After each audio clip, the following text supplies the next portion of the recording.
ప్రకాశం జిల్లా నుంచి మనకు బ్రేకింగ్ అందుతోంది. ప్రముఖ పుణ్యక్షేత్రమైన శ్రీ నెమలిగుండ్ల రంగనాయక స్వామి ఆలయానికి వచ్చే భక్తులకు ప్రాణాపాయం తప్పింది. కొద్ది రోజులుగా కురుస్తున్న వర్షాలకు అక్కడ ఆలయ సమీపంలోని కొండ చర్యలన్నీ కూడా విరిగిపడుతూ ఉన్నాయి. అటువైపు నుంచి వెళుతోన్న ఓ భక్తుడు ఆ పరిసర ప్రాంతాలను తన మొబైల్ ఫోన్లో వీడియో చిత్రీకరిస్తూ ఉండగా ఆ కొండ చర్యలు విరిగి పడిన దృశ్యాలు అతని మొబైల్ ఫోన్కి చిక్కాయి. ప్రస్తుతం అదే మీరు బిగ్ టీవీ స్క్రీన్ మీద ఎక్స్క్లూజివ్గా చూస్తూ ఉన్నారు. కొండ చర్యలు విరిగి పడుతోన్న సమయంలో భక్తులు అప్రమత్తం కావడంతో ఎవరికి ఎటువంటి ప్రాణాపాయం అయితే జరగలేదు. వెంటనే అప్రమత్తమైన అధికారులు మధ్యాహ్నం నుంచి కూడా ఆలయ దర్శనాలను నిలిపివేస్తూ ఉన్నారు. ఒకసారి ఆ దృశ్యాలను మీరు కూడా చూడండి.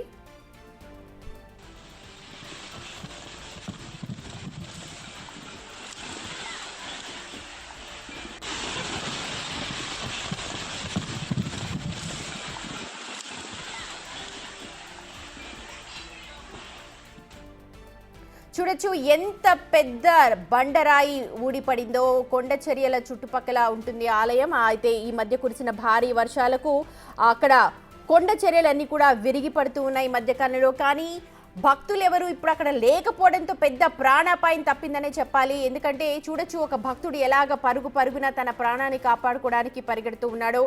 అంత పెద్ద బండరాయి కనుక మన మీద పడితే మన పరిస్థితి ఏంటి తలుచుకుంటేనే ఒక్కసారిగా భయం వేస్తుంది. ప్రకాశం జిల్లాలో నిజంగానే ఒక పెను ప్రమాదం తప్పిందనుకోవాలి. ఆలయ మార్గం అది, ఆలయానికి వెళ్ళడానికి రావడానికి అదే మార్గం. కానీ ఆ ఆలయ పరిసర ప్రాంతాల్లో కొండ చర్యలు కూడా ఉంటాయి. ఈ మధ్య కురిసిన భారీ వర్షానికి అవన్నీ కూడా విరుగుతూ ఉన్నాయి. సో ఆ వెనక కూడా చూడొచ్చు, మనకి ఇంత పెద్ద బండరాయి ముందు కనిపిస్తోంది. కానీ వెనక పక్క కూడా ఒకేసారి మొత్తం కొండంతా కూడా మెల్లమెల్లగా కూలిపోతున్న దృశ్యాలు అవి. నిజంగా ఆ సమయంలో అక్కడ ఎవరు భక్తులు లేరు కాబట్టి వాళ్ళ బతుకు జీవుడా అనుకోవాలి. కానీ ఆలయ అధికారులు ఇప్పుడు వీటిపైన దృష్టి పెట్టినట్టు తెలుస్తోంది. మరి ఇంతకు ముందులాగా ఫెన్సింగ్ లాంటివి ఏమైనా ఏర్పాటు చేస్తారా, కొండలకి నెట్ ఏమైనా వేస్తారా? మనం తిరుపతిలో చూస్తూ ఉంటాము, ఎలాగ కొండ చెల్లి విరిగిపడే ప్రాంతాల్లో ఒక నెట్ని ఏర్పాటు చేస్తూ ఉంటారు. మరి ప్రకాశం జిల్లా ఈ ఆలయం దగ్గర ఇది మరి ఎప్పుడు జరుగుతూ ఉంటాయా, లేకపోతే ఈ మధ్య కురిసిన భారీ వర్షానికన్నా తెలియాలి. ఆ తర్వాత దృశ్యాలు కూడా చూడొచ్చు. పడుతున్నప్పుడు దృశ్యాలు, ఆ తర్వాత దృశ్యాలు. ఒక్కసారిగా కొండపై నుంచి భారీ ఎత్తున కొండ చర్యలు విరిగిపడ్డాయి. అదృష్టవశాత్తు ఆ సమయంలో ఎవరు ఆ రోడ్డు మీద నుంచి వెళ్ళట్లేదు. ఏ టూ వీలర్ కానీ పాదచారులు కానీ ఎవరు కూడా కనిపించట్లేదు. ఒక ఔత్సాహికుడు, ఆ ప్రకృతి ప్రేమికుడు తన ఫోన్లో ఆ వీడియోని చిత్రీకరిస్తూ ఉన్నాడు. చుట్టుపక్కల ఉన్న సుందర దృశ్యాలని తన సెల్ ఫోన్లో బంధిస్తున్న సమయంలో ఒక్కసారిగా ఇలా కొండ చర్యలు విరిగిపడ్డాయి. బతుకు చీవుడా అంటూ ప్రాణాలను అరచేతిలో పెట్టుకుంటూ ఆ పరిగెత్తిన దృశ్యాలను కూడా ప్రస్తుతం మనం చూస్తున్నాం. ఆ తర్వాత కూడా చూడొచ్చు, ఆ వైపు నుంచి ఎంతమంది వెళుతూ ఉన్నారో భక్తులందరూ కూడా స్వామివారిని దర్శించుకుని. ఇది గమనించిన వెంటనే ఆలయ అధికారులు దర్శనాలను మధ్యాహ్నం నుంచి కూడా ఆపేశారు. అక్కడ మరమ్మత్తు పనులు చేపట్టినట్టుగా మనకు తెలుస్తోంది.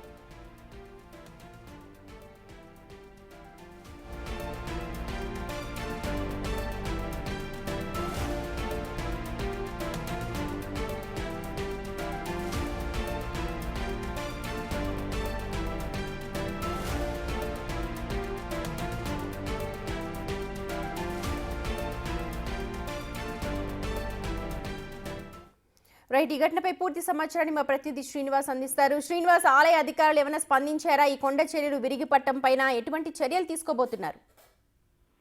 సుమతి, ప్రకాశం జిల్లా రాచర్ల మండలం జేపీ చెరువు గ్రామ సమీపంలో ఈ ప్రముఖ పుణ్యక్షేత్రం నెమలిగుండ్ల రంగనాథ స్వామి ఆలయం ఉంటుంది.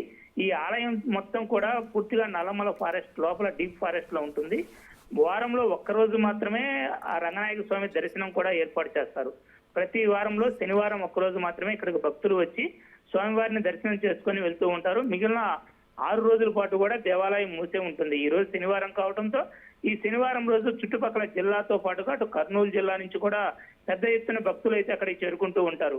అయితే ఇది చుట్టూ కూడా ప్రకృతి సోయగాల మధ్య చుట్టూ కొండలు మరియు జలపాతాల నడుమ ఈ ఆలయం ఉంటుంది. అయితే ఈ కొండల మధ్య నుంచే కూడా రహదారి ఉంటుంది. అయితే ఇప్పటి వరకు అయితే ఈ కొండ చర్యలు విరిగిపట్టడం అనేది గతంలో ఎన్నడూ కూడా జరగలేదు. అయితే గడిచిన 3 రోజులుగా తేలికపాటి వర్షాలు, మోస్తరు వర్షాలు, అదేవిధంగా అల్పపీడన ప్రభావంతో ఉపరితల ఆవర్తనంతో కురుస్తూ ఉన్నాయి. అయితే ఈ నానుడు వర్షం అదే పనిగా కురవడంతో ఈ కొండ అంచుల్లో ఉండేటువంటి కొండ చర్యలు ఇరిగిపట్టడం అనేది మనం అక్కడ గమనించవచ్చు.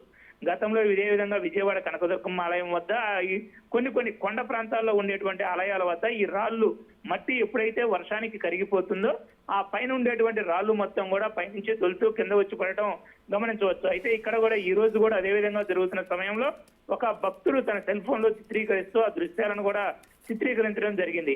అయితే ఆ సమయంలో పెద్దగా భక్తులు ఎవరు లేకపోవటం, ఆ రహదారి వెంట వాహనాలు ఏవి రాకపోవడంతో ప్రమాదం అయితే తప్పింది అనుకోవచ్చు. అయితే ఏది ఏమైనప్పటికీ ఎమ్మటే దీనిపైన స్పందించినటువంటి ఆలయ అధికారులు ఎమ్మటే మధ్యాహ్నం నుంచి కూడా దర్శనాలను కూడా ఆపివేశారు. అయితే దీనికి సంబంధించి రక్షణ చర్యలను కూడా చేపడుతున్నట్లుగా ఆలయ అధికారులు ఈవో కూడా తెలియజేయడం జరిగింది. అయితే ఈ రక్షణ చర్యల్లో భాగంగా ఈ నెట్లను ఏర్పాటు చేసి కొండ చర్యల నుంచి రాళ్లు ఏవైనా పడ్డట్లయితే నేరుగా రోడ్డుపై పడకుండా ఉండే విధంగా నెట్లు ఏర్పాటు చేయటం, అదేవిధంగా కొండ చర్యల అంచుల వెంబడి వాళ్ళు ఏర్పాటు చేయటం అనేది గతంలో చేసేవాళ్ళు. ఎత్తైన కొండ ఉన్నప్పుడు మధ్యలో అక్కడక్కడ ఒక బెంచ్ టైప్ లో బెంచ్లు చేసుకుంటూ వచ్చినప్పుడు ఏవైనా రాళ్ళు లాంటివి జారిపడ్డా కూడా వాటి దగ్గర ఆగటం జరుగుతుంది. అటువంటి ఏర్పాట్లను కూడా చేయాలని చెప్పి ఆలోచిస్తూ ఉన్నారు. అయితే గతంలో ఎన్నడూ ఇటువంటి ప్రమాదం చోటు చేసుకోకుండా తొలిసారి కావడంతో దీనిపైన ఉన్నతాధికారులు కూడా సమాచారం ఇచ్చినట్లు తెలుస్తుంది. అయితే ఈ నేపథ్యంలో ఎటువంటి రక్షణ చర్యలు చేపడతారనేది కూడా చూడాల్సి ఉంటుంది. ఈ రోజు అయితే మధ్యాహ్నం నుంచి దర్శనాలను ఆపివేశారు. నెక్స్ట్ తిరిగి మరలా శనివారం మాత్రమే దర్శనాలు ఇక్కడికి భక్తులు కూడా రావడం జరుగుతుంది. Sumathi. Right Srinivas, thank you. మొత్తానికి పెను ప్రమాదం తప్పింది అని అనుకోవాలి. ఆ సమయంలో ఎవరు పాదచారులు కానీ టూ వీలర్స్ కానీ ఆ దారి గుండా వెళ్ళట్లేదు కాబట్టి ప్రాణాలతో బతికిపోయారు. కానీ వాటిపైన పటిష్టమైన చర్యలు తీసుకోవాలని భక్తులు కోరుతున్నారు.